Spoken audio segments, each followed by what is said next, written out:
Monsieur, comment vous analysez cette liste provisoire de 60 candidatures? Il me semble que c'est un record jamais égalé en Côte d'Ivoire. Docteur Derossimi. Ben oui, effectivement, c'est un record. Quand on prend les listes précédentes, je crois qu'en 2010, il y avait 20 candidatures. Sur 20, on a retenu, je crois, 14. En 2015, il y avait 33. On a retenu 10. En 2020, on avait 44, je crois. Sur les 44, on a retenu, je crois, 4. Bon, ça pourrait se justifier par l'instauration en temps du parrainage citoyen en avril 2020. Donc, de facto, c'est quelque chose de provisoire. Il y a un engouement qui semble se dégager. Bon, c'est à saluer, hein, le débat s'oppose. Hein, ça peut traduire je dirais, la manière ça peut transmettre la vitalité du débat démocratique. Bon, quant au caractère dit, je dirais, ironique ou fantaisiste, bon, je pense que moi, je m'aligne sur ceux qui pensent qu'en démocratie, chacun peut présenter. Tout compte fait, il y a derrière des candidatures qui sont ou qui semblent d'office éliminées. Le tri sera fait, la Cour constitutionnelle essaie de procéder. Mais sur la liste, je pense qu'il y a quand même quelques inquiétudes qu'on remarque. Je pense qu'au niveau du numéro 26, par exemple, au niveau de M. Tidiane Thiam, je ne sais pas s'il s'appelle Alain.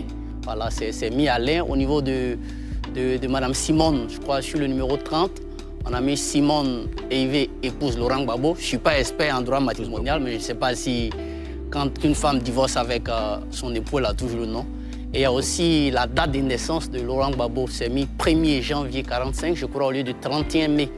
Je ne sais pas si ce sont des éléments qui rentrent en ligne de compte pour, comment vous appelez ça, les réclamations. Mais je pense que dans l'ensemble, avec le temps, on aura une vision un peu claire. Il y a la candidature du numéro 2, je crois, qui est né en 2001.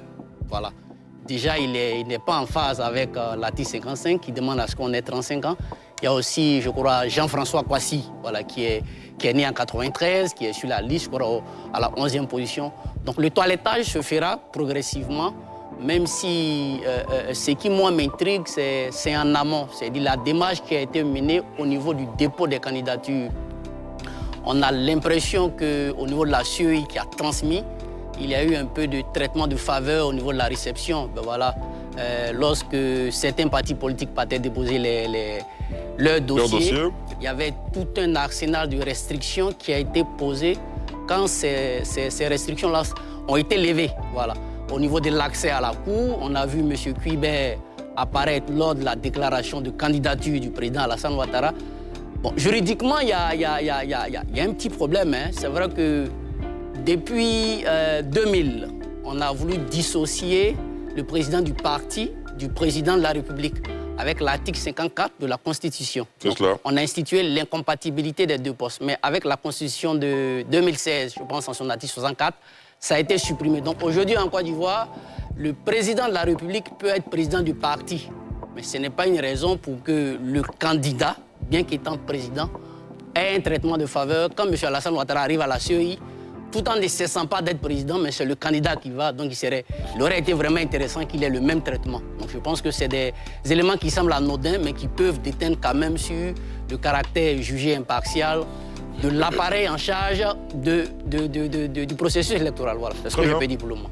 Adjalou, Christian. Merci Ali pour la parole.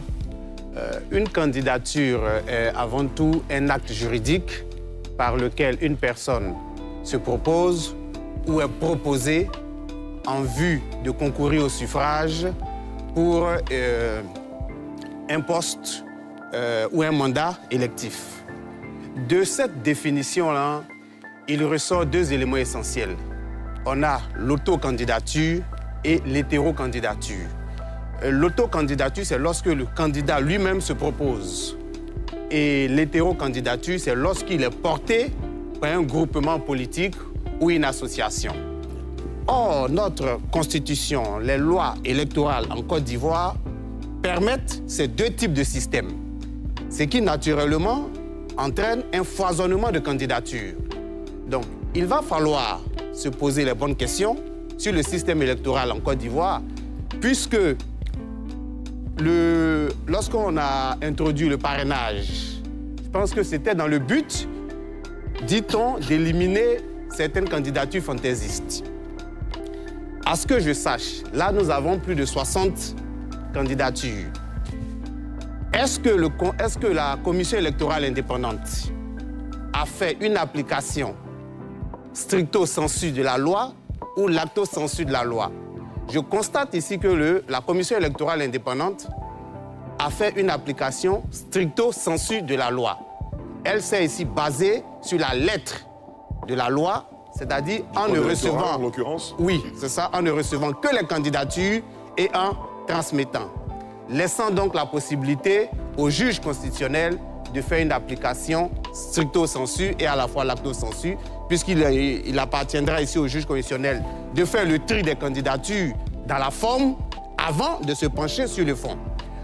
On donne un délai de 72 heures. C'est conforme à la loi, puisque l'article 56 permet donc aux différents candidats de faire des observations sous 72 heures ou au groupement ayant proposé des candidatures de faire des propositions. Mais je voudrais aussi dire que en droit, une candidature, elle a 4 fonctions. Parmi ces 4 fonctions-là, il y a une fonction qui est essentielle. C'est la fonction de rationalisation du processus électoral.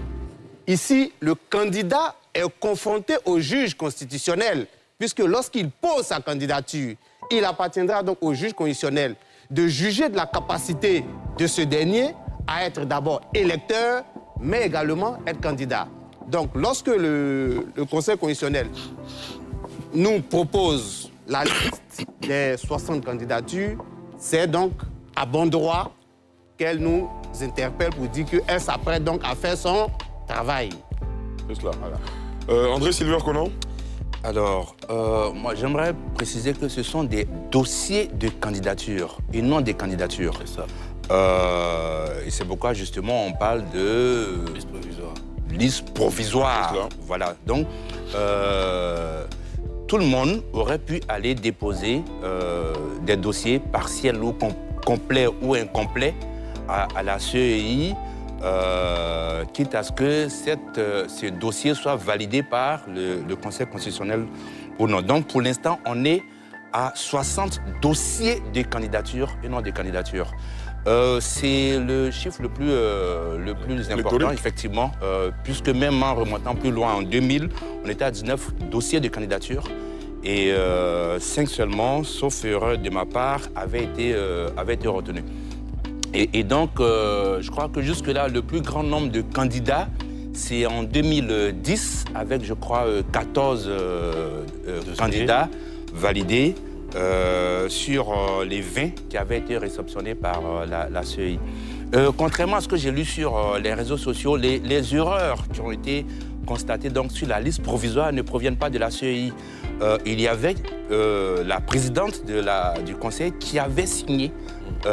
Donc c'est un document du Conseil constitutionnel qui a été repris par la suite, mais qui dénote vraiment du laxisme de cette institution, parce que j'estime qu'à ce niveau de responsabilité, pour une liste aussi restreinte, pour un travail qui leur a été remis, il était loisible pour le Conseil constitutionnel d'être un peu plus rigoureux, un peu plus sérieux, en sortant une liste provisoire dénuée de toute cette scorie. Parce que même là encore, la date de naissance du président Laurent Gbagbo, il semble que sur son extrait de naissance, il semble que c'est en 1945. Mais en même temps, quand je prends la décision du Conseil constitutionnel, du même Conseil constitutionnel donc de 2015, c'est écrit 1er janvier 1945. Donc, entre-temps, bien sûr, il y a eu un décret présidentiel demandant donc que tous ceux qui sont nés soient considérés comme nés à partir du 1er janvier. Mais je pense que le Conseil devrait rendre ça un peu plus concordant pour ne pas donner matière à spéculation. De même, je pense que concernant le président Alassane Ouattara, c'est un peu complexe, pour ne pas citer un mot que bien de personnes connaissent en matière pendant cette période électorale. Le président Gbagbo a dit en 2010, je suis 100% candidat et 100% président. Et là encore, pendant cette période, il n'y avait pas la constitution qui avait été remaniée pour faire du président de la République un président de parti. Donc c'est un peu difficile en matière surtout de sécurité et tout cela, de considérer un président sortant comme un candidat en griffe banal. Mais je pense que tout cela n'est pas vraiment de nature à influencer les dossiers qui ont été déposés et pour lesquels on attend justement la validation du Conseil constitutionnel. Toutefois, j'ai eu un petit regret de ne pas voir sur cette liste Dr Ousmane Camara, voilà, celui qui avait porté plainte contre le président Alassane Ouattara, déniant sa nationalité. Rappelez-vous, c'était en juillet 2025. Oui, il avait prétendu, sans qu'on ait vu cela, qu'il avait saisi le Conseil constitutionnel pour attaquer donc la nationalité du président Alassane Ouattara. Malheureusement, j'ai cherché sur les 60 candidats, je n'ai pas vu son nom. Je pense que c'était l'occasion pour lui de poser réellement le problème, puisque opportunément, la loi lui donne l'occasion de contester justement ce qu'il voulait contester à ce moment-là. Young Bato.